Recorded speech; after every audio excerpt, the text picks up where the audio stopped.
hermanos, un abrazo enorme a todos. Vamos a dar inicio. Vamos a hacer unos, revisando, ¿no? Ok.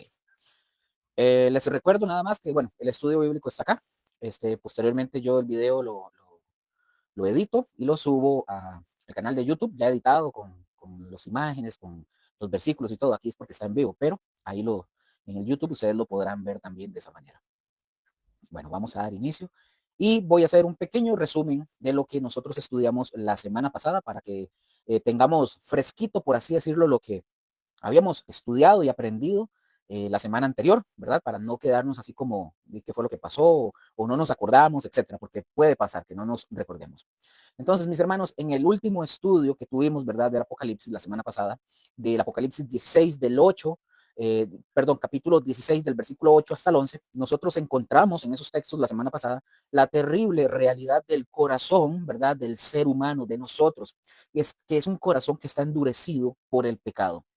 Y analizamos en ese estudio, ¿verdad? La cuarta y la quinta copa que estuvimos analizando. Vimos la cuarta copa, ¿verdad? Dios le dio, en la semana pasada que lo vimos, Dios le dio la autoridad al sol para quemar a los hombres con fuego, un juicio soberano y definitivo. También vimos que la respuesta del hombre, del ser humano, fue un no activo y final, un no activo y final al arrepentimiento, es decir, no quisieron arrepentirse.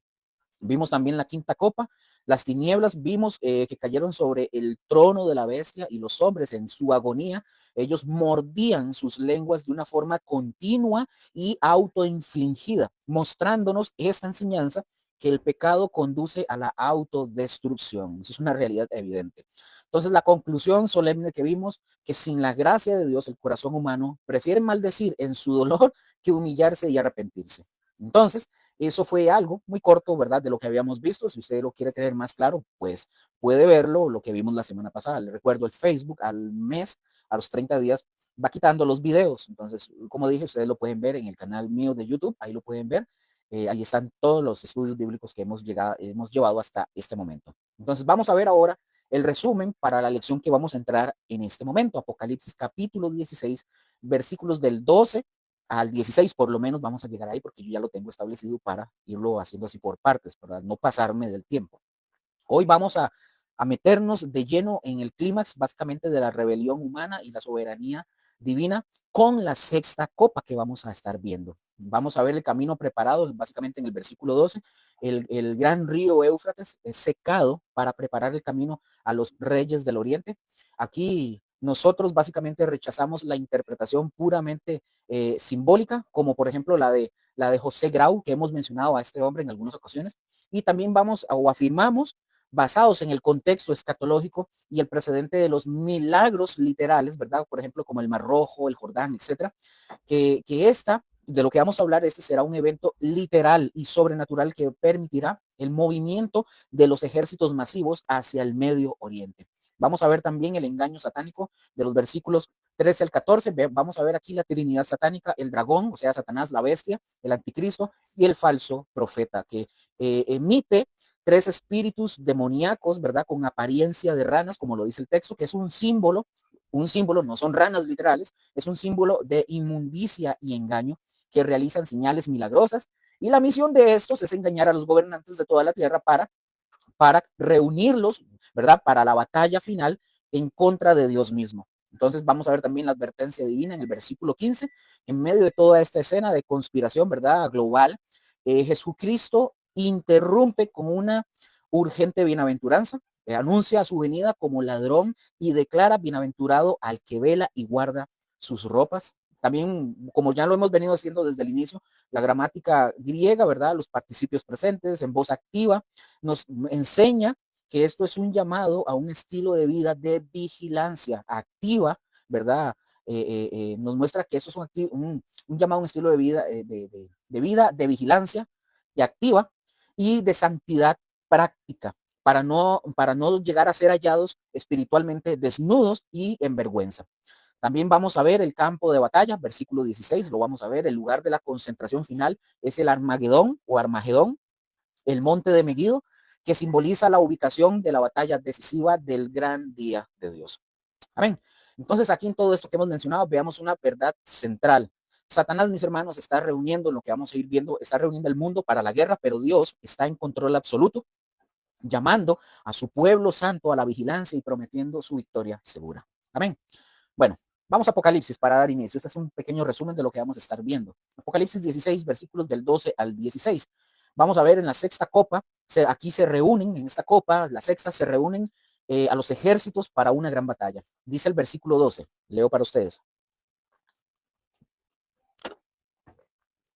Dice, el sexto ángel derramó su copa sobre el gran río Éufrates y el agua de este, o sea, el Éufrates, se secó para que estuviese preparado el camino a los reyes del oriente. Ojo con esto que vamos a ir viendo.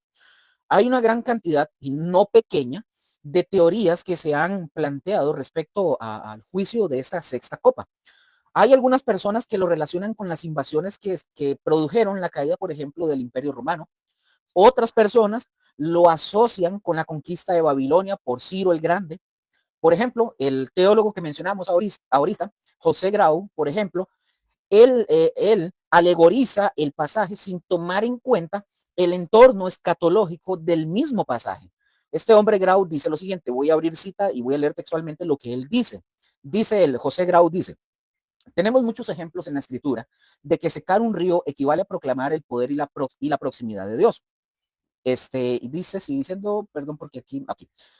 Leo nuevamente, dice, tenemos muchos ejemplos en la escritura de que secar un río equivale a proclamar el poder y la proximidad de Dios. Él menciona y pone algunos textos. Él pone como Éxodo 14:21 para el paso del Mar Rojo, en Josué 3:16 para el paso del Jordán. También se da la misma imagen en textos proféticos, según lo que dice José Grau, en Isaías 11:15, en Jeremías 51:36 y también en Zacarías 10:11. Y él hace una pregunta aquí en la misma cita de José Grau. ¿No sería posible también que además de este fondo bíblico, Juan tuviese en mente la historia de la conquista de Babilonia por Ciro, famosa por el relato que de la misma escribió Herodoto? Bueno, y sigue diciendo José Grau, el persa Ciro penetró en Babilonia después de secar el lecho del Éufrates. No olvidemos que Juan tiene que vérselas con una nueva Babilonia y por lo tanto secar el río de la misma equivale a decir que el último obstáculo para su caída ha sido ya removido. Cierro cita de José Grau. Lo que está diciendo, según este hombre, José Grau, él está proponiendo, o lo que propone es que al decir que el río de la Babilonia, del Apocalipsis, se seca, Juan, según él, estaría usando este símbolo para anunciar que el último obstáculo para la caída del sistema mundial impío, o sea, la nueva Babilonia, ha sido removido por Dios, tal como Ciro removió el obstáculo del Éufrates para poder destruir Babilonia, la Babilonia antigua. Ahora, en resumen con esto, José Grau ve el pasaje no como una plaga ecológica futura, sino, según José Grau, sino como una, mejor dicho, como una poderosa metáfora de la segura derrota de los enemigos de Dios. Entonces aquí yo tengo que decir algo. Al parecer, José Grau no cree, ¿verdad?, que el río Éufrates de la Mesopotamia literalmente será secado como resultado del juicio de la sexta copa, sino que es, según él, sino que es algo simbólico y que equivale a remover el último obstáculo para la caída de una nueva Babilonia. Entonces es un poco sorprendente, ¿verdad?, que los ejemplos que son dados por José Grau son, según él, son el paso del Mar Rojo y del río Jordán. Pero mis hermanos, ambos acontecimientos fueron milagros obrados por Dios literalmente.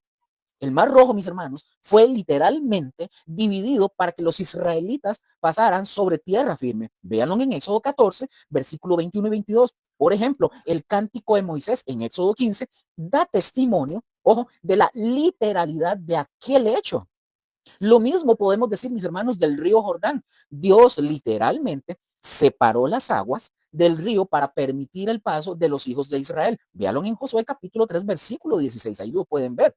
No hay duda, mis hermanos, que Dios estaba con el pueblo y en medio de ellos. En esa proximidad de Dios, mis hermanos, de Dios con su pueblo, fue sustanciada mediante la ejecución de aquellos hechos milagrosos cuya literalidad es afirmada en la Biblia. Entonces, una vez más, es importante que nosotros destaquemos el hecho de que los juicios del Apocalipsis son escatológicos tanto en su naturaleza como en su ejecución. Debemos también, mis hermanos, recordar que el tema central del libro del Apocalipsis tiene tiene que ver con la segunda venida de Cristo a la tierra. Y antes de su venida habrá una intervención judicial de Dios. Esa intervención divina, mis hermanos, culmina, como ya lo hemos visto, culmina con una serie de juicios que son simultáneos con la venida en gloria del Mesías. Las 7 plagas postreras, mis hermanos, son la consumación de la ira de Dios. Y como ya lo hemos mencionado anteriormente, el vocablo postreras, esta palabra postreras, del griego escatas, señala tiempos escatológicos. Es decir, las plagas postreras o escatológicas son el juicio de las 7 copas. Es decir, la sexta copa de esas plagas escatológicas es la que el ángel derrama sobre el río Éufrates y hace que dicho río se seque. Entonces, mis hermanos, no existe una razón exegética razonable para que el río o el gran río Éufrates mencionado en Apocalipsis capítulo 16, versículo 12, sea interpretado en algún sentido que no sea literal, que no sea literal. Por ejemplo, los romanos, ¿verdad? Los romanos consideraban al río Éufrates como una barrera segura en contra de una invasión de los imperios del este. En aquel día, ¿verdad? Tenía, por ejemplo, una longitud, se dice, de unos 1800 millas y un ancho que oscilaba entre los 300 y las 1200 yardas de ancho. Eso era lo que había entre el río, ¿verdad? Lo que había entre el río Éufrates.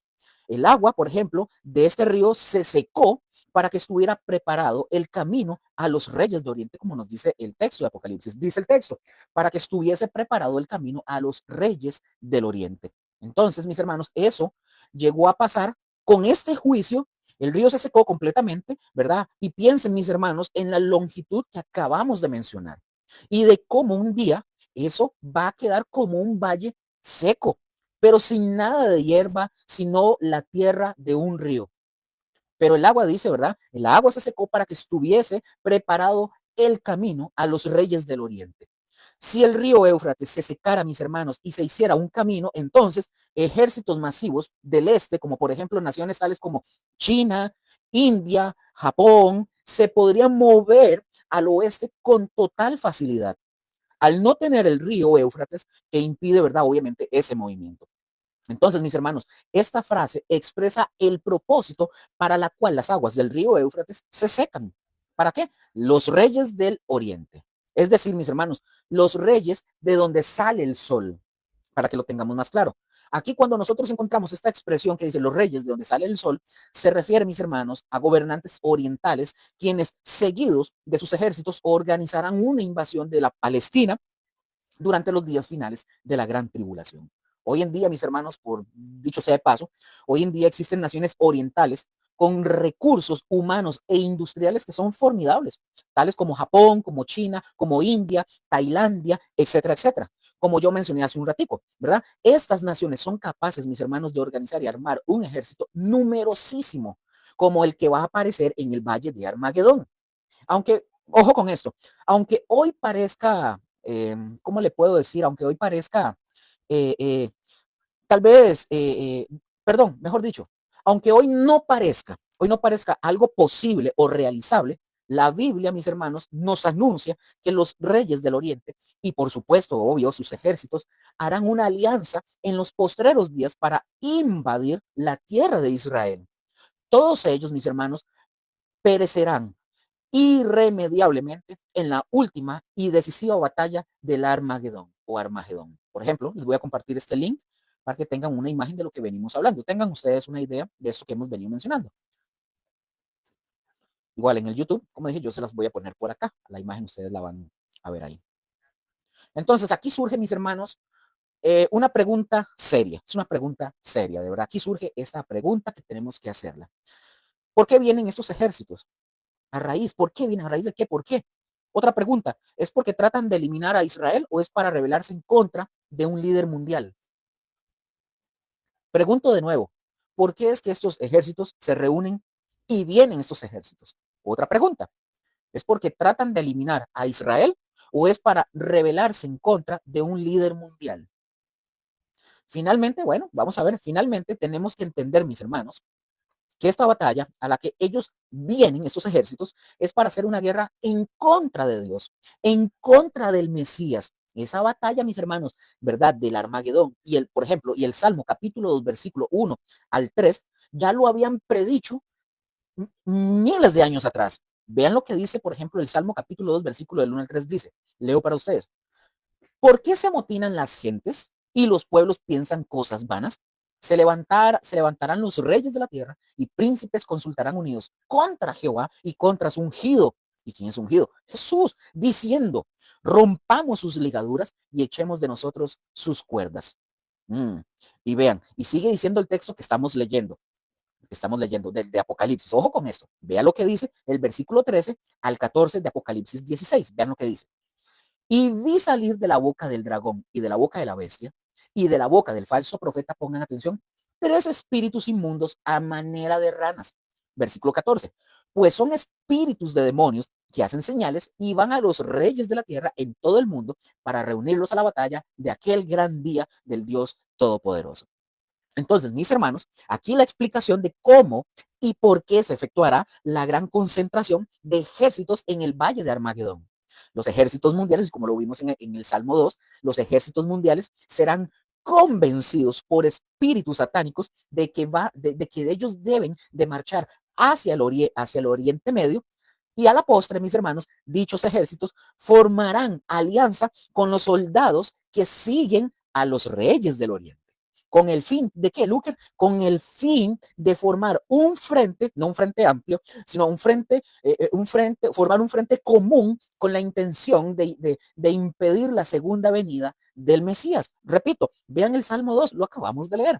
La Trinidad diabólica, mis hermanos, entra en acción con toda la astucia que su naturaleza malvada pues le permite. Entonces, mis hermanos, observemos que la repetición, o un ejemplo acá, observemos que la repetición del sustantivo boca viene de una palabra griega que es estómatos, que de ahí surge la palabra estómago. Aquí se los voy a poner en el link del Facebook para que lo vean, esta palabrita que está interesante.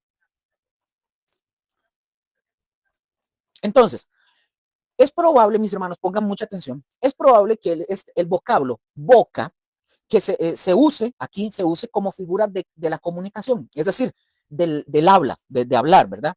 Por ejemplo, observemos este comentario que como lo señala este hombre llamado William Barclay. Vean lo que dice, leo, abro cita y leo textualmente lo que él dice. Dice William Barclay en su comentario, dice, en el griego hay algo así como un juego de palabras, ¿verdad? Dice él, los espíritus inmundos salen de las bocas de fuerzas malignas. La boca es el órgano del habla y el habla es una de las fuerzas más influyentes en el mundo. Ahora bien, el término para espíritu es neuma, que al mismo tiempo es el vocablo que significa aliento. Es decir, por lo tanto, que un espíritu malo sale de la boca de un hombre es lo mismo que decir que un aliento maligno sale de su boca.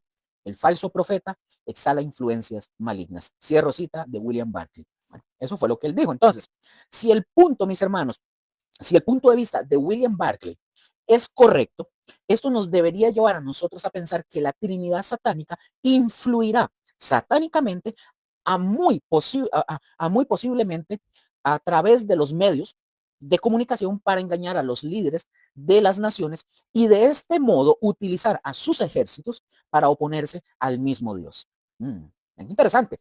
Los tres usos, pongan atención, los tres usos del vocablo boca son indicativos de una campaña de propaganda a través de la cual la Trinidad maligna guiará a la mayoría a un compromiso incondicional para el mal en los postreros días. Entonces, mis hermanos, recordemos algo importante. Recordemos que el falso profeta es quien induce a los moradores de la tierra a que ellos rindan adoración a la bestia a través de sus señales engañosas. Ustedes lo pueden ver en Apocalipsis capítulo 13, 11 al 17. Los tres espíritus, mis hermanos, que brotan del trío diabólico se describen como espíritus inmundos como ranas. No son ranas, como ranas. Es decir, mis hermanos, parecen ser ranas, pero de hecho, como dice la escritura, son espíritus de demonios. Entonces, la presencia de demonios en la tierra, mis hermanos, es un indicativo de que el reino glorioso del Mesías aún no ha sido establecido. Eso lo vamos a ver más adelante y van a ver eso. Durante su ministerio, mis hermanos, terrenal, Cristo, recordemos, cuando él estuvo aquí en la tierra, Cristo echó fuera a los demonios de los cuerpos de muchas personas. Tales milagros, mis hermanos, confirmaban tanto la persona como el mensaje de Cristo Jesús. Él era el Mesías prometido en las escrituras del Antiguo Testamento. Y en su reino, mis hermanos, no habrá actividad satánica de ninguna clase. Jesús también dio potestad a sus discípulos de echar fuera demonios cuando los envió a proclamar el mensaje. ¿Se acuerdan? En Mateo 10 del 1 al 8 dice, el reino de los cielos se ha acercado. Ahí lo pueden leer ustedes, ¿verdad? Nada más les menciono una pequeña fracción. Entonces, mis hermanos, prestemos mucha atención acá. Los espíritus que está mencionando son como o a manera de rana. En el antiguo pueblo judío, mis hermanos, ojo con esto, tenían a las ranas, el antiguo pueblo judío tenían a las ranas como animales inmundos y repulsivos, pero los egipcios reverenciaban a las ranas como dioses. Entonces, mis hermanos, lo único que nosotros podemos llegar a explicar es la similitud en la rana de la inmundicia y el sonido característico de la rana. Por ejemplo, mis hermanos, Cristo Jesús expulsó espíritus inmundos, pero sus enemigos lo sacan de ellos mismos. ¿Qué quiere decir eso? ¿Qué quiere decir eso? Que las ranas son una devastadora caricatura del fracaso de la maldad. Lo que más asusta al hombre, mis hermanos, porque parece fuerte e imposible de vencer, en realidad, resulta ser algo débil y patético. Eso es una rana, mis hermanos. Estos demonios son como los espíritus mentirosos, que lo único que hicieron es conducir, por ejemplo, al rey Acab hacia la batalla, donde dicho sea de paso, murió. Porque sus falsos profetas, ¿verdad? Los de Acab, ¿verdad? Le dijeron que él iba a vencer. Sí, sí, vaya a la batalla, vas a vencer. Y lo palmaron. Y aún así, mis hermanos, Acab tuvo la oportunidad en ese momento de arrepentirse, pero no lo hizo porque tenía un profeta, si ustedes se acuerdan de esta historia, él tenía un profeta encarcelado llamado Micaías, que era un profeta de Dios. Ustedes se acuerdan, si ustedes ya lo leyeron, se acordarán de esta historia. Y todavía, mis hermanos, en esta historia que estamos hablando de Acab y con Micaías, todavía Josafat escuchó a estos falsos profetas y le dijo a Acab, dice Josafat a Acab, no hay otro profeta que consulte a Jehová aquí. Entonces, sí lo tenía, Acab sí lo tenía, pero lo tenía prisionero porque según Acab, él siempre le profetizaba mal. Y al final, si ustedes no han leído la historia, aquí se la resumo, al final le fueron a consultar al verdadero profeta de Dios y en la historia, mis hermanos, el profeta sarcásticamente le responde a Acab y le dice, sí, sí, sube la batalla, Dios te los va a entregar, vaya, vaya, vaya, sí, sí, sí, sí. Y Acab en ese momento, él entendió que Micaías le estaba hablando con ironía y le dice a Micaías, le dice que le hable, por favor, hábleme con la verdad, le dice. Y Micaías le responde a Acab y le dice, ¿quieres la verdad, Acab, rey Acab, quieres la verdad? Le dice, sí, sí, dígamela, porfa. Y le dice a Micaías, el profeta, al rey Acab, así dice el Señor, que él ve a las ovejas de Israel como dispersas, sin pastor. ¿Qué quería decir Micaías? ¿Qué le quería decir Micaías a Acab? Le estaba profetizando la muerte a Acab, que él iba a morir. Y aún así, Acab lo vuelve a encerrar en el calabozo y no recibe la instrucción de Dios. Y mis hermanos, ahí murió Acab en esa batalla a la que él fue a enfrentar, como le había profetizado el profeta Micaías. Entonces, mis hermanos, ¿qué creen que va a pasar con estos espíritus, de estos que estamos hablando del Apocalipsis? Son espíritus de demonios que hacen señales, es decir, señales y maravillas que son utilizadas por los demonios como herramientas de engaño. Mis hermanos, los falsos profetas lo hacen de la misma forma hoy en día.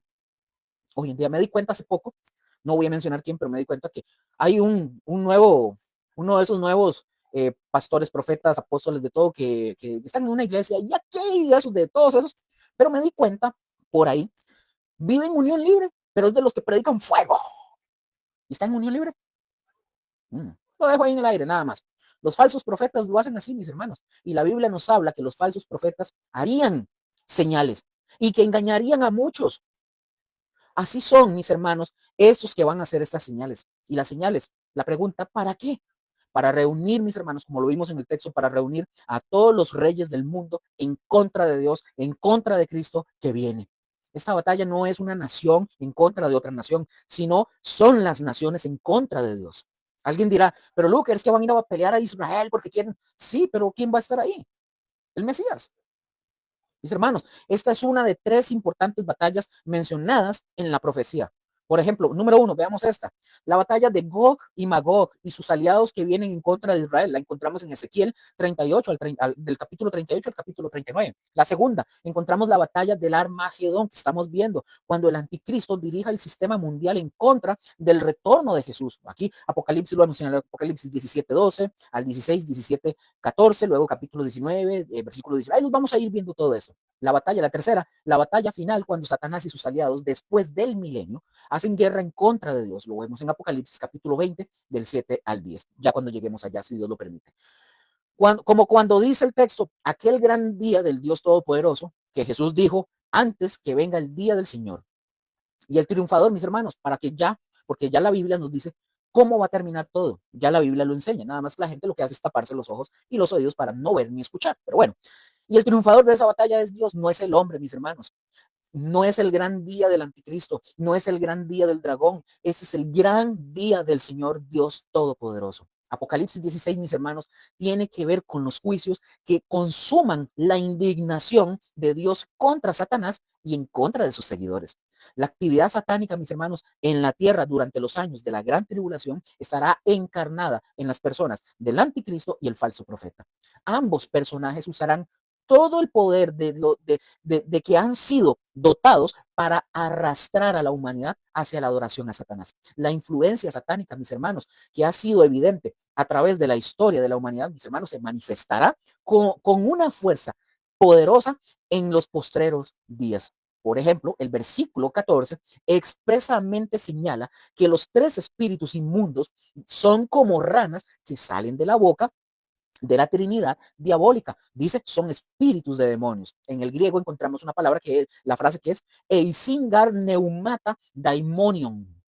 Aquí se los voy a compartir. Igual en el YouTube yo se los pongo, que son espíritus de demonios. Ahí está, ahí lo pueden ver.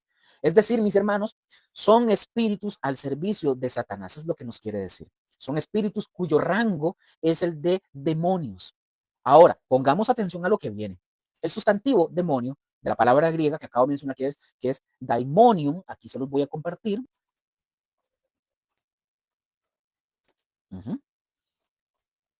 El sustantivo demonio, que es daimonium, ¿verdad? Del griego, se usaba en la literatura clásica, posiblemente con referencia a la idea del dios de los muertos como quien dividía los cadáveres. También denota esto, mis hermanos, poder sobrehumano, o sea, Dios, diosa, destino y demonio. Según la literatura rabínica, mis hermanos, los demonios son espíritus, aunque poseen algunos órganos corporales. Repito, según la literatura rabínica, repito, los demonios son espíritus, aunque poseen algunos órganos corporales tales como alas, por ejemplo. Necesitan, según la literatura rabínica, necesitan comer y beber. Según esta literatura, también tienen la capacidad de propagación y aparecen en forma humana o en algún otro ser. Por ejemplo, cuando soñamos con algún difunto, familiar o algo así, también son demonios. Así de simple. Son innumerables, ¿verdad? Y llenan el universo, tienen acceso incluso al cielo, donde pueden descubrir los consejos de Dios, viven tanto, según la literatura rabínica, ¿verdad? Viven tanto en la tierra como en el aire, preferiblemente, ¿verdad? En los desiertos, las ruinas y los lugares impuros, particularmente en los cementerios. Reitero, literatura rabínica es lo que dice eso, no estoy hablando de demonología ni nada de eso, estoy nada más dando información.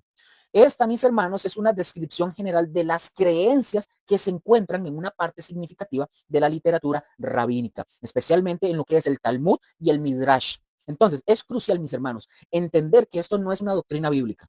Pongan atención, hay que entender de que esto no es una doctrina bíblica, sino un desarrollo teológico y folclórico posterior que surgió en el judaísmo rabínico entre los siglos tercero y cuarto y sexto, del tercero y sexto después de Cristo. Entonces, mis hermanos, es importante, de nuevo, distinguir entre la revelación bíblica y las tradiciones humanas. Pongan atención. La descripción, mis hermanos, de demonios con cuerpos, alas y necesidades físicas no están en la Biblia, no se encuentra en la Biblia, sino que esto es un desarrollo de la literatura rabínica posterior. La escritura se centra en la naturaleza espiritual maligna, su rebelión en contra de Dios y su derrota por Cristo Jesús, no en su biología. Pongan atención. Hay gente, perdón, aquí hago un paréntesis, pero la Biblia es tan rica en todos sus enseñanzas y lo central que quiere enseñarnos, que hay gente que se mete en temas que la Biblia no dice que hay que meterse. Y especulan. Yo hoy en día esto es alguien que estaba hablando, es que los demonios, ¿verdad? Por ahí, los demonios hacen esto, hacen lo otro, y esto y lo otro. La Biblia no lo dice. Ya lo mencioné. Son creencias, es folclore. No es doctrina bíblica. Entonces la gente se enfoca en eso. Por eso la gente no le gusta venir a estudios bíblicos como este, no les gusta estudiar lo que nosotros, como nosotros enseñamos. ¿Por qué? Porque son sensacionalistas, quieren algo que les mueva, ¡ay! Quieren conocer ¡ay! De qué tamaño es este demonio, de qué color, si tiene alas, si tiene 3 ojos, si tiene 4. Quieren escuchar cosas formidables que la Biblia no enseña. Por eso no les gusta, porque no se les dice lo que el anhelo de ellos es, como conocer y tener, ay, bueno, yo voy a luchar contra el demonio de pared, el demonio de bombillo y el demonio de paraguas y encuentran demonios en todo lado. A todos les ponen nombres y apellidos. Pero como dije, mis hermanos, la escritura, mis hermanos, se centra en la naturaleza espiritual maligna, sí, sí, en su rebelión en contra de Dios y la derrota por Cristo Jesús, pero no en su biología y en otras cosas. Por ejemplo, como creyentes, ustedes y yo, nuestra autoridad final, mis hermanos, es la palabra de Dios, no el folclore judío, no el folclore católico o evangélico. Por interesante que sea, ese no es el centro. Nuestra autoridad es la palabra y lo repito nuevamente. Les voy a caer mal a muchos. Qué pena. Nada más apague y ya no me ve. Así de simple. Como creyentes, mis hermanos, nuestra autoridad final es lo que dice la palabra de Dios. No el folclore judío, por más interesante que sea, ni el folclore, ni católico, ni evangélico. Sorry. Es la verdad. Aunque todos estos demonios, mis hermanos, pertenecen al reino de Satanás, Dios les da autoridad para infligir el castigo impuesto en los pecadores. El Nuevo Testamento, mis hermanos, presenta una amplia enseñanza respecto a los demonios. Enseña que son espíritus desprovistos de cuerpos físicos. Lean Mateo 8:16, Lucas 19:17 al 20. Al parecer, mis hermanos, al parecer, los demonios son ángeles caídos que obedecen a Satanás. Efesios 2:2, Marcos 3:20 al 26, Mateo 12:24. Les digo los versículos, se los menciono para que ustedes mismos vayan y lo lean. Los estudien, no solo lean, estudien. Su origen, evidentemente, hablando de estos bichos, ¿verdad? Su origen, evidentemente, está relacionado con la caída de Satanás. Por ejemplo, cuando Lucifer, ¿verdad? O Luzbel, ¿verdad? Se rebeló contra Dios, junto con Satanás, se reveló un número considerable de ángeles de rango inferior. Estos ángeles, mis hermanos, constituyen el conjunto de demonios que forman parte del ejército satánico. Vean Mateo 25:41 y vean Apocalipsis capítulo 12, versículo 7. También los demonios, mis hermanos, son capaces de infligir enfermedad en los seres humanos. ¿Cómo, Lucas? Vean Lucas 13:11. Yo les digo el versículo, les digo el capítulo y versículo, pero leanlo todo. Influyen sobre la mente de los seres humanos. ¿Cómo, Luker? Segunda de Corintios, capítulo 4, versículo 4 y segunda de Corintios, capítulo 11, versículo 3. Léanlo. Y poseen un poder superior al de los seres humanos, mis hermanos. Aunque los demonios, mis hermanos, están activos en el mundo, evidentemente lo estarán en un grado muchísimo mayor durante los años de la gran tribulación. Los seres humanos, mis hermanos, adorarán a los demonios durante la tribulación. Apocalipsis 9:20. El sistema diabólico de Babilonia será habitación de demonios y guarida de todo espíritu inmundo. Porque dice eso, Lucas, Apocalipsis 18:2. También, mis hermanos, durante la tribulación, la Trinidad diabólica usará a los demonios para hacer señales, es decir, actos maravillosos y sorprendentes con los que convencen engañosamente a los reyes o gobernantes de la tierra con el fin de reunirlos a la batalla de aquel gran día del Dios Todopoderoso. Como espíritus inmundos, mis hermanos, tienen el mismo poder milagroso que el de la segunda bestia, es decir, el anticristo, el falso profeta, ¿verdad? La segunda bestia para engañar a la gente para que adoren a la bestia. Vean Apocalipsis 13, del 13 al 14, y también vean segunda de Tesalonicenses, capítulo 2, del 9 al 10. Entonces, también, mis hermanos, ustedes y yo tenemos que prestar atención al vocablo batalla. Hay que prestar atención al vocablo batalla. Entonces, nosotros tenemos que empezar, como dije, mis hermanos, al vocablo batalla, ¿verdad? Del griego polemón, no Pokémon, ¿verdad? Polemón, aquí se los voy a compartir. Suena Pokémon, pero no es Pokémon, es polemón, con L. El significado primario, mis hermanos, de este término es guerra, aunque también podría referirse a un solo combate. En este contexto, mis hermanos, lo más probable es que se refiera a una campaña bélica extensa y no a una sola batalla. Lo que está a la vista aquí, mis hermanos, es algo más que un solo encuentro militar. Es más bien una guerra a escala mayor. La evidencia, sin embargo, parece señalar a la conclusión de que es el clímax de una serie de sucesos militares descritos, por ejemplo, en Daniel capítulo 11 del 40 al 45, donde la referencia a noticias del Oriente en Daniel 11, 44, podría estar apuntando a esta intervención. Podría, estoy diciendo, ¿verdad? Entonces, en resumen, mis hermanos, de lo que hemos venido hablando, los tres espíritus de demonios que proceden de la boca de la Trinidad satánica tienen la tarea de engañar de engañar mediante sus señales a los gobernantes de la tierra. Atraídos por esos encantamientos mágicos, los reyes de la tierra conducen a sus ejércitos y los concentran para entablar una batalla en contra del Dios del cielo, del Dios todopoderoso. Pero mis hermanos, no debemos de perder de vista el hecho de que el Dios soberano tendrá el control absoluto de todos los acontecimientos que se desarrollarán durante ese periodo de tanta influencia satánica, ¿verdad? De hecho, quizás podría servir esto, ¿verdad? Servir o servir de ejemplo lo que sucedió también al malvado rey Acab. Ustedes lo pueden ver en el primer libro de Reyes, capítulo 22, 19, 23. Dios permitió que un espíritu de mentira entrara en la boca de los falsos profetas, ¿verdad? De Acab y lo indujera a salir a la batalla donde, dicho sea de paso, murió en cumplimiento estricto de la palabra de Dios. Los ejércitos, mis hermanos de las naciones, se concentrarán para la batalla de aquel gran día de Dios Todopoderoso, es decir, el día en que Dios arreglará cuentas con las naciones inicuas de la tierra. Amén. Sigue diciendo el texto final, mis hermanos, el versículo 15 de Apocalipsis 16. Leo para ustedes. He aquí, yo vengo como ladrón. Bienaventurado el que vela y guarda sus ropas para que no ande desnudo y vean su vergüenza. Este versículo, mis hermanos, es una especie de interludio, por así decirlo, o una pausa o un intervalo en el relato de los sucesos de la sexta copa. La segunda venida de Cristo, mis hermanos, es el tema central del Apocalipsis. El libro es la revelación de Jesucristo. Ustedes lo pueden ver, lo vimos en Apocalipsis cuando iniciamos el estudio, Apocalipsis 1.1. Este es sin duda, mis hermanos, el mismo Señor quien anuncia su venida en Apocalipsis capítulo 3, capítulo 3, versículo 3, 18, también al 18. El tiempo presente, cuando dice vengo, pongan atención, el tiempo presente, vengo, viene de una palabra griega que es erkomai. Aquí se los pongo en la barra de comentarios del Facebook. En YouTube yo lo comparto diferente, ¿verdad? Ya cuando está editado el video. El tiempo presente, ¿verdad? Vengo del griego erkomai, tiene una función de futuro, mis hermanos. Tiene una función de futuro. Pueden ver también Juan 14:3. Esta también sugiere el carácter inminente de la venida del Señor Jesús. Probablemente, mis hermanos, el anuncio de la segunda venida del Señor sea una advertencia a las iglesias cuyos miembros podrían estar apáticos o despreocupados respecto a los acontecimientos de los postreros días. Vean Apocalipsis 3:3.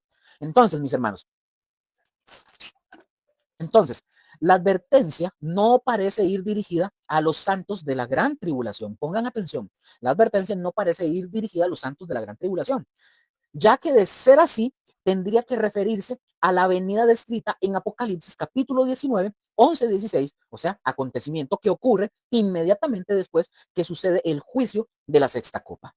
Entonces, aquí en este punto, mis hermanos, es preferible interpretar la exhortación de Apocalipsis capítulo 16, versículo 15, como un llamado a los creyentes a practicar la fidelidad, igual que el llamado hecho a las iglesias de Sardis y de la Odisea.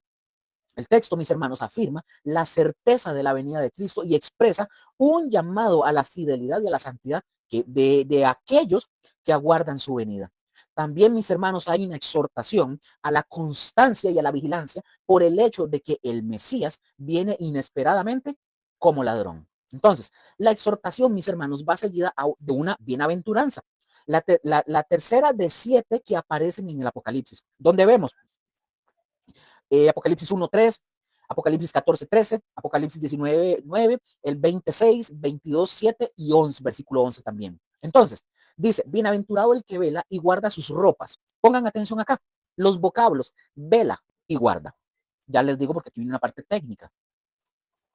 Los vocablos vela y guarda, mis hermanos, son participios presentes que están en voz activa y sugieren una acción continua. Jesús, mis hermanos, no está diciendo, bienaventurado el que se asustó una vez. No, no está diciendo, o el que revisó su ropa aquella vez. No, no está diciendo eso, mis hermanos. La gramática griega nos enseña, nos muestra que se refiere a un estado constante, o sea, a un hábito de vida. Vamos a desarmar esto. Ustedes saben que siempre lo vamos a explicarlo haciendo ejemplos, analogías, para poder entender, porque yo entiendo y hay que entenderlo. Hay personas que no comprenden esto. Tal vez hay otros que sean más inteligentes que todos nosotros y tal vez lo captan inmediatamente y ya no hay ni siquiera que decirles, pero hay personas que no. Entonces, veamos el número 1, el participio presente, que es la acción continua. Imaginémonos, mis hermanos, cuando hablamos de participio presente, imaginémonos, ¿verdad?, la diferencia entre estas dos frases. Voy a leerles estas dos frases. La número 1, el niño está comiendo. Eso es una acción presente. El niño está comiendo. Esto nos describe, mis hermanos, nos describe lo que está haciendo en ese momento. Eso es una acción en progreso. Ahora veamos la segunda. El niño comió. Eso es el pasado. Esto describe una acción que ya terminó. Entonces, aquí vamos a ver eso. Los participios presentes de la palabra vela y guarda son como la primera frase que acabamos de ver, la primera. Estas nos pintan una acción continua en progreso y que se repite. Por ejemplo, vela, la palabra vela del griego gregorón. Gregorón. Esto no es el que se despertó una vez de un susto. No, no. Es el que está en un estado constante de alerta. Es decir, el que vive atento, espiritualmente despierto y esperando la venida de Cristo. O sea, es un estilo de vida de vigilancia. Eso es vela o velar. Viene la otra palabra, guardar, del griego terón. Terón. Entonces, mis hermanos, ahí les compartí. Ya vimos la palabra griega, vela, ¿verdad? Gregorón, ya les dije. Esta palabra de velar, no es el que se despertó una vez de un susto. No, no, no, no, no. Es el que está en un estado constante de alerta. El que vive atento espiritualmente despierto y esperando la venida de Cristo. O sea, es un estilo de vida de vigilancia. Ahora, la palabra guardar, que ya se las compartí ahí, del griego terón.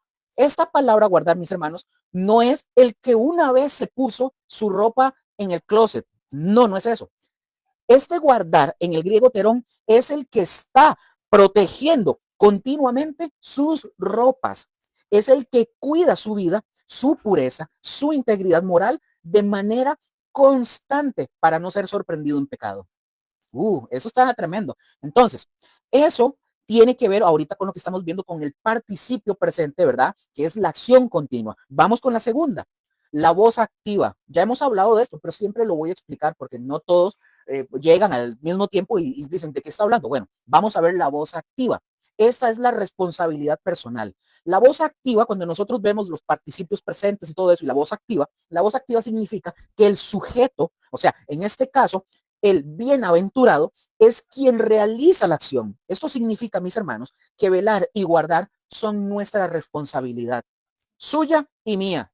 No es algo que Dios hace por usted o por mí mientras nosotros somos pasivos. No, es una elección activa y diaria. Nosotros debemos de poner el esfuerzo, mantenernos alertas y de cuidar nuestra vida espiritual. Amén.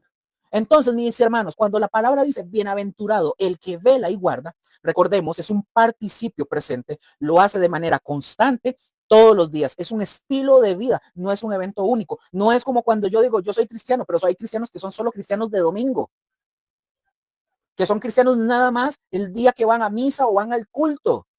No, mis hermanos, el bienaventurado, el que vela y guarda, es el que recordemos, es el que lo hace de manera constante todos los días. Es un estilo de vida. No es que en el trabajo soy uno y en la casa soy otro y afuera uno. Y no, mis hermanos, es un estilo de vida, no es un evento único. Y en voz activa, recordemos, es que la misma persona lo hace. Es nuestra propia responsabilidad personal y activa. Veamos esta imagen para poder comprenderlo mejor. Jesús no está hablando de un guardia de seguridad que se duerme en su turno y que solo se despierta con el ruido, o nada más los que son guardas dormilones, que se duermen y van y marcan a la hora que tienen que marcar. No, está hablando del guardia, ¿verdad? Que está activamente patrullando con los ojos bien abiertos, revisando cada puerta y ventana continuamente para que nada lo tome por sorpresa. Les voy a dar un ejemplo práctico real. Yo, por lo general, cuando estoy haciendo algún estudio y cuando estoy desocupado, yo casi siempre, en algunos casos, me acuesto 3, 4 de la mañana leyendo o haciendo un estudio y muy tarde. Entonces, ¿qué pasa cuando yo escucho un ruido afuera? Porque aquí no, el patio no, pero afuera. Yo estoy alerta, atento. Es un ejemplo nada más de lo que pasa, porque tal vez mi esposa y mi hija están dormidas, entonces yo estoy alerta para protegerlas.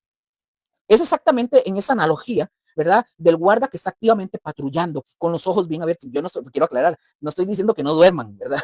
Descansen, ¿verdad? Y es necesario. No está, tampoco estoy diciendo que hay que estar todos los días hasta las 3, 4 de la mañana, así, que trasnochando, no, tampoco es bueno, pero hay momentos que pasa.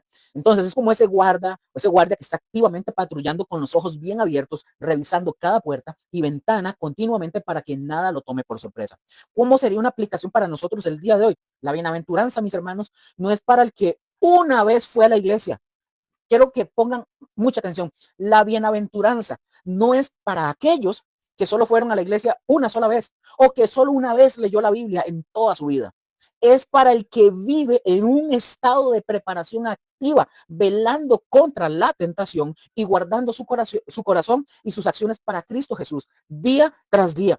Esa es la diferencia entre un momento de fe y una vida de fe. El creyente, mis hermanos, que guarda la venida del Señor se mantiene en una actitud de vigilancia constante y guarda sus ropas, es decir, las mantiene preparadas para cuando llegue el momento de recibir, ojo, de recibir al que viene sin avisar. Dice el texto, para que no ande desnudo y vean su vergüenza. Mis hermanos, esta es una cláusula de propósito negativa, para que no, del griego iname, con el verbo ande o peripate del griego, que está en presente subjuntivo en voz activa. Vamos a ver la frase completa y ya vamos a desarmar esto nuevamente. La frase completa dice, bienaventurado el que vela. Me adelanto un poquito, para que no ande desnudo y vean su vergüenza. Esta última parte, mis hermanos, nos explica el propósito de velar y guardar nuestras ropas. La gramática griega, mis hermanos, es hermosa. La gramática griega nos muestra que la desnudez espiritual de la que se advierte no es un accidente instantáneo, no, sino es el resultado final de un estilo de vida descuidado, ojo, descuidado e irresponsable. Vamos a desglosarla de una vez. Dice el texto, para que no, esta es la cláusula, es de propósito negativa. Esta es la cláusula de propósito negativa. Esto es muy simple y muy sencillo. Esto indica, mis hermanos, la finalidad o la meta de lo que tenemos que evitar. El propósito de estar vigilantes es evitar un resultado específico y terrible. ¿Cuál? Ser hallados desnudos. Así es simple. B, ande. Este es el verbo en presente de subjuntivo. Pongan atención. Este es el concepto más rico en la gramática griega. No dice para que no caiga desnudo. No dice el texto en la gramática griega, como que si fuera un evento puntual. No. El texto en la gramática griega dice para que no ande desnudo. Vamos a desglosarlo. Ojo, presente es un tiempo continuo. Ya hemos ido aprendiendo de la gramática.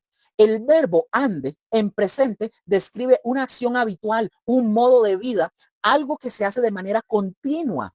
Es el mismo tiempo que se usa para la frase que dice Gálatas 5:16. Es la misma que utiliza Gálatas 5:16, que es anda en el espíritu. Ahora, el subjuntivo, pongan atención. Este es modo de posibilidad, es la advertencia. Posibilidad, advertencia. El subjuntivo no describe un hecho, sino una posibilidad potencial. O sea, es una advertencia sobre lo que podría suceder si ustedes y yo no estamos vigilantes. ¿Qué nos comunica toda esta combinación de lo que estamos viendo de la palabra? Jesús no está advirtiendo sobre un momento de descuido. No, no es eso.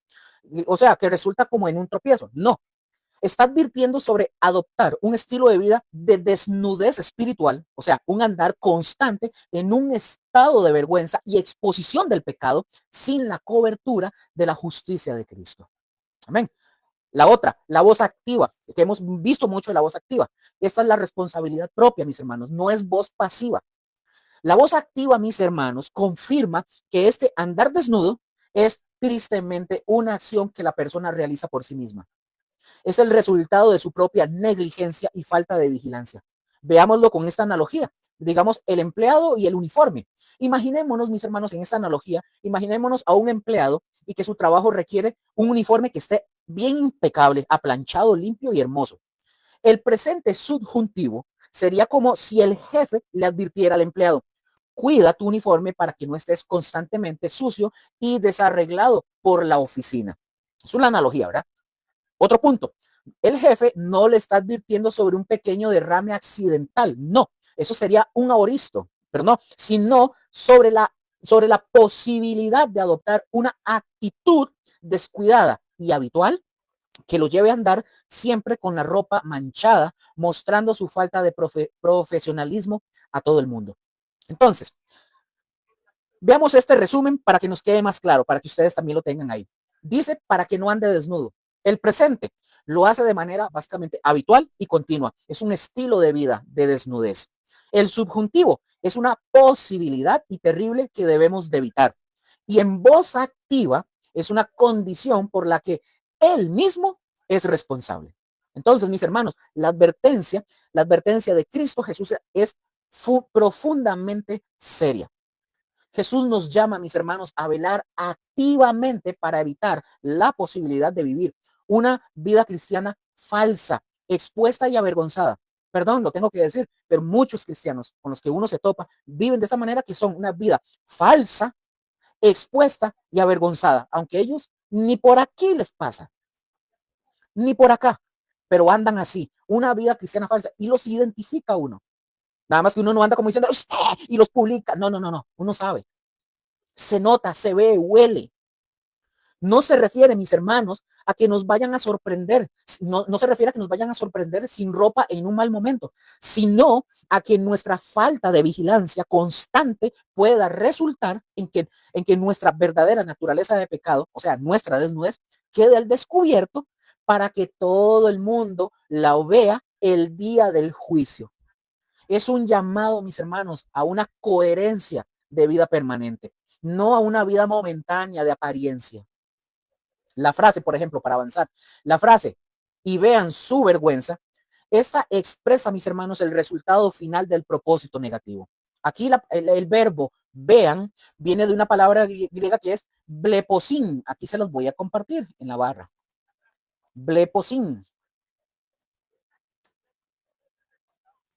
Bleposin es el presente subjuntivo en voz activa de la palabra griega blepo, del Strong 901, 991. Aquí se las comparto.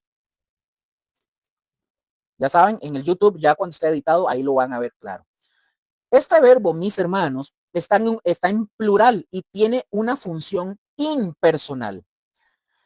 Vamos a ver, es como que si dijera, para que no se vea su vergüenza. El vocablo vergüenza viene de una palabra griega que es asquemosinen. Aquí se las comparto porque es más fácil compartirla que decirla.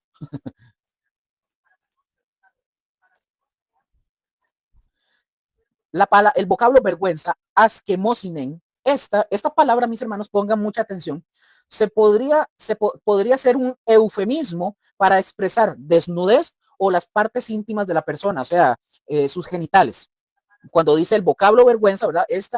Podría ser un eufemismo para expresar desnudez o los genitales, las partes íntimas. Entonces, de una persona. Esta frase, mis hermanos, nos muestra a ustedes y a mí la consecuencia terrible de andar desnudo, la exposición pública de la deshonra de una persona. Entonces, desglosemos esto, mis hermanos. Vamos a desglosar la gramática y su significado. La palabra, la primera, vean, que este es un presente subjuntivo bleposin, que ya lo vimos, ahí lo tienen, ¿verdad? Mis hermanos, presente, recordemos que cuando estamos hablando del presente, es una acción continua, es un resultado visible. Al igual que con la palabra ande, el uso presente, mis hermanos, no sugiere, ojo, no sugiere un vistazo rápido, no, sino un observar de manera sostenida. O sea, la vergüenza de la persona queda expuesta para ser contemplada por todo el mundo.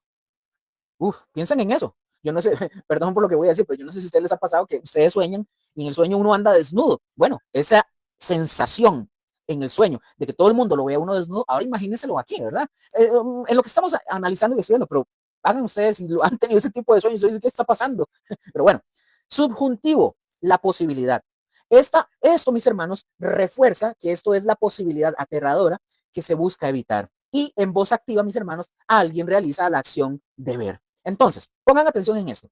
La voz activa, mis hermanos, nos dice que el acto de observar o de ver lo realizan otros.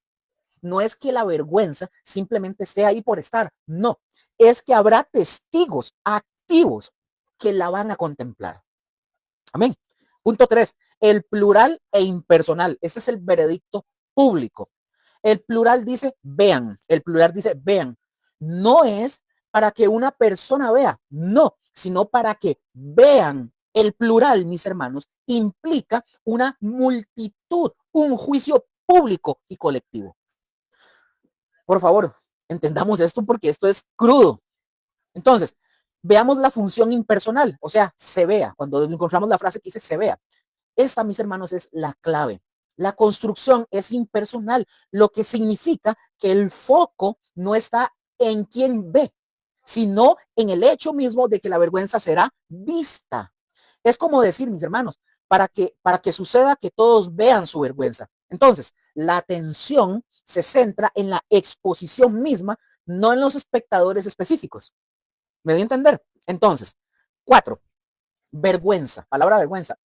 Como dije, mis hermanos, es un eufemismo para decir de una forma elocuente y bonita la desnudez o las partes íntimas o los genitales. La palabra vergüenza, mis hermanos, del griego askemoisen, askemosinen, se usaba culturalmente como un eufemismo, es decir, una forma educada o pudorosa de referirse a los genitales o a la desnudez total, como por ejemplo en Levítico capítulo 18, versículos del 6 al 19, en la versión griega de la Septuaginta. Ahora, esto, mis hermanos, va todavía más allá de la simple falta de ropa. Esto simboliza la exposición total e íntima de la condición de pecado. O sea, no estamos hablando de que literalmente a las personas van a andar sin ropa. Es la exposición total e íntima de la condición del pecado, la pérdida de toda dignidad y la revelación de todo aquello que por vergüenza una persona mantiene escondida, oculta. Veamos esta analogía con un sueño. Veamos esta analogía. Pensemos, mis hermanos, en una persona que se queda dormida en un parque público. Imaginémonos, es una analogía. El andar desnudo, mis hermanos, es como quitarse la ropa voluntariamente y empezar a caminar por el parque. Es decir, la acción continua y activa de descuidar su santidad. Es como una persona que ya sea por un acto deliberado de rebelión o por una negligencia tan prolongada que se convierte en indiferencia, termina caminando en un estado de desnudez espiritual inconsciente o conscientemente expuesta. Esto, mis hermanos, no siempre comienza con un quitarse la ropa, ¿verdad? Dramático, sino con el descuido diario de no guardarla o con el autoengaño de creer que las vestiduras propias de la justicia propia son suficientes cuando en realidad son trapos de inmundicia. El punto, mis hermanos, de Jesús es que este estado de exposición, sea cual sea su origen, será revelado públicamente como la vergüenza que siempre fue.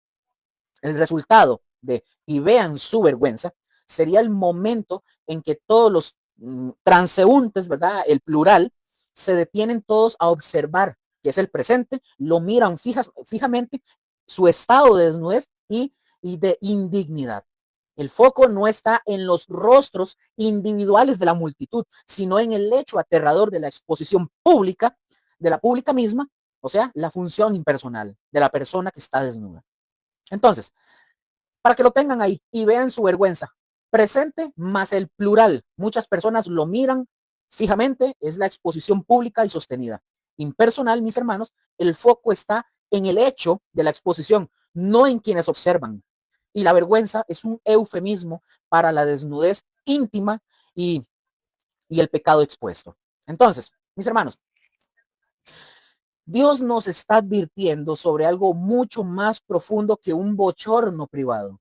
Nos está mostrando el fin de un camino de descuido espiritual, la exposición pública total e irreversible de nuestro pecado ante el tribunal de Dios y una multitud de testigos. Es la misma antítesis de la bienaventuranza de la aventuranza de ser cubiertos por la justicia de Cristo Jesús. Es la vergüenza eterna de quien rechazó el vestido de boda que el rey ofrecía. Lean Mateo 22, 11 al 13. Y es expulsado a las tinieblas donde su verdadera condición queda al descubierto para siempre. Los creyentes, mis hermanos, los cristianos, somos exhortados a permanecer alertas respecto a este gran acontecimiento y no ser sorprendidos como un soldado que cuando suena la alarma tiene que salir corriendo totalmente desnudo porque ha extraviado su ropa. La clase de preparación espiritual que Cristo requiere es el discernimiento, mis hermanos, que triunfa sobre la propaganda engañosa de Satanás y de sus subalternos. Entonces, mis hermanos, observemos el gran parecido entre la exhortación del capítulo 16, 15 y la que fue dada a la iglesia de la Odisea en Apocalipsis 3:18, que dice: por tanto, yo te aconsejo que de mí compres, y ahí sigue diciendo, vestiduras blancas para vestirte y que no descubra la vergüenza de tu desnudez. Mis hermanos, la exhortación tiene que ver, por lo tanto, con el hecho de que el creyente debe estar vigilante y preparado para encontrarse con el Señor sin sufrir pérdida de galardones. Toda esta descripción es de la batalla, mis hermanos, la batalla que viene, la batalla final, es una gran advertencia para estar preparados a la luz de la victoria asegurada de Jesús. Cuando Jesús habla de ropas, son ilustraciones de justicia espiritual y práctica. Se nos da la justicia de Jesús como una ropa, mis hermanos, pero también somos llamados a vestirnos en la naturaleza de Jesús, en el término de una santidad práctica. La Biblia dice que cuando seamos llevados con el Señor, en capítulos, ¿verdad?, anteriores, que en los cielos estamos con vestiduras blancas y resplandecientes. Dice: a la novia se le ha dado que se vista de lino fino y resplandeciente. Por eso, mis hermanos, no debemos estar desnudos, ni vamos a venir desnudos a esta batalla tampoco, porque vamos a venir con Cristo Jesús. Amén. Vamos a venir con Él. Entonces, mis hermanos, lo que hoy hemos visto no es una conspiración, ¿verdad?, oculta, secreta, sino una revelación divina, mis hermanos. El mismo Dios que va a secar el río Éufrates y va a permitir la reunión de los ejércitos es el que nos advierte con amor, diciendo: yo vengo como ladrón, manténganse despiertos. Entonces, mis hermanos, frente frente a la propaganda engañosa de los espíritus, ¿verdad?, como de ranas, que prometen poder y unidad sin Dios, aquí se alza la voz de Cristo que ofrece la verdadera bienaventuranza, una vida cubierta por su justicia y vivida en santidad. La pregunta, mis hermanos, para nosotros no es: ¿qué hará China o qué hará Rusia? Como andan muchos buscando, ¿quiénes? Y todo eso. No es qué va a hacer China o qué va a hacer Rusia, sino más bien, ¿estoy yo velando? ¿Está usted velando? ¿Estoy yo guardando mis ropas? ¿Está usted guardando sus ropas? En un mundo, mis hermanos, que se alista para la batalla equivocada, nuestro llamado es a prepararnos para encontrarnos con nuestro Rey Dios Todopoderoso. Amén. Mis hermanos, tal vez alguien de ustedes muy probablemente pueda llegar a pensar y decir: ay, mi vida está tan sucia, mis ropas están manchadas, que nunca podría estar listo para la venida de Cristo. O quizás alguno diga: todo esto es el fin del mundo, me da miedo. Escuchen, mis hermanos, la buena noticia que está en el corazón de esta profecía: Jesús no vino a condenar a los que tienen las ropas manchadas, sino a limpiarlas. Entonces, como está diciendo Jesús, mis hermanos, no vino a condenar, como dije, no vino a condenar a los que tienen las ropas manchadas, sino a limpiarlas. En la cruz, mis hermanos, Jesús fue desnudado y él cargó con nuestra vergüenza, para que ustedes y yo, mis hermanos, pudiéramos ser vestidos con su justicia. La ropa blanca de la que habla el Apocalipsis no es algo que ustedes o yo podamos lavar con nuestro propio esfuerzo. No, mis hermanos, es un regalo al que viniera, dice el texto de Juan 6:37, al que viniera a mí, no lo echo fuera. Así dice Jesús. Hoy, mis hermanos, el llamado es simple y sencillo. Arrepiéntete, arrepintámonos, reconozcamos nuestra desnudez espiritual, reconozcamos nuestra incapacidad de cubrir nuestro propio pecado, creamos en Jesús, recibamos a Jesús, quien en la cruz ofreció su vida para cubrirlo a usted y cubrirme a mí con el manto perfecto de su justicia. Vistámonos, mis hermanos. Hoy usted y yo podemos cambiar esas ropas sucias, mugrientas, nuestra ropa o nuestra propia ropa de justicia por las vestiduras resplandecientes de la salvación que Dios te ofrece hoy gratuitamente. Mis hermanos, no espera que los ejércitos se reúnan, no. No esperen a oír el trueno de la batalla, no. Hoy es el día de salvación. Venga a Cristo, crea y sea vestido para poder estar listo para cuando Cristo regrese y va a regresar. Amén. Mis hermanos, hoy terminamos esta lección de hoy, ¿verdad? De este estudio bíblico. Eh, Sin más que agregar, muchas gracias a los que estuvieron presentes. Compartan estos estudios, de verdad, son necesarios. Este, no se quede usted nada más ahí. El llamado es para usted. Y si usted ya es cristiano y no sabe cómo hacerlo, bueno, comparta estos jueves o estos videos en YouTube o en Facebook con sus familiares, con sus amigos no cristianos, para que la palabra pueda llegar a ellos y aprendamos todos juntos. Amén. Vamos a orar para terminar y terminamos tempranito. Gracias a Dios. A pesar de que hubieron ahí como que se descuachinfló un poco la cámara y todo eso, pero salimos a tiempo. Amén. Bueno, vamos a orar. Padre bendito, gracias por tu palabra, gracias por tu presencia, gracias por dirigirnos y enseñarnos su palabra. Señor, gracias por enseñarnos porque definitivamente tenemos que entender de que tenemos que estar velando, estar activamente velando y guardándonos, Señor, para que el día de mañana, Señor, no ser hallados desnudos. Yo te pido por mis hermanos, por mis hermanas, Señor, que ven este estudio bíblico, los que posteriormente también yo los bendigo en el nombre de Jesús, que lo ven ya como pregrabados, Señor. Gracias. Yo los bendigo, bendigo sus hogares, sus familias, sus finanzas, sus trabajos, su salud, sus matrimonios, Señor, todo, Señor. Gracias. Yo te pido que nos ayude, Señor, a ser fieles y constantes, no solamente en venir al estudio bíblico y verlo, sino en ir y conocer lo que dice también tu palabra. En el nombre de Cristo Jesús. Gracias por esta noche, Señor. Y si tú nos prestas la vida, pues nos veremos el siguiente jueves, Dios primero, para continuar con este hermoso estudio de este hermoso libro del Apocalipsis. Gracias, Señor. Gracias, Señor. Te amamos y te bendecimos, porque solo tú eres digno de ser alabado, exaltado, adorado, el único Dios todopoderoso y soberano. A ti sea la gloria por los siglos de los siglos, Señor. En el nombre de Cristo Jesús. Amén y amén. Bueno, mis hermanos, gracias. Un gusto haber compartido con ustedes este jueves y si Dios lo permite, nos vemos el siguiente jueves a la misma hora y por el mismo canal, ¿verdad? De YouTube. Aquí nos vemos, de Facebook y de YouTube. En el nombre de Jesús, ¿verdad? El Señor me los continúe bendiciendo y los amamos. Un fuerte abrazo a todos. Chaito. Nos vemos. Bye, bye.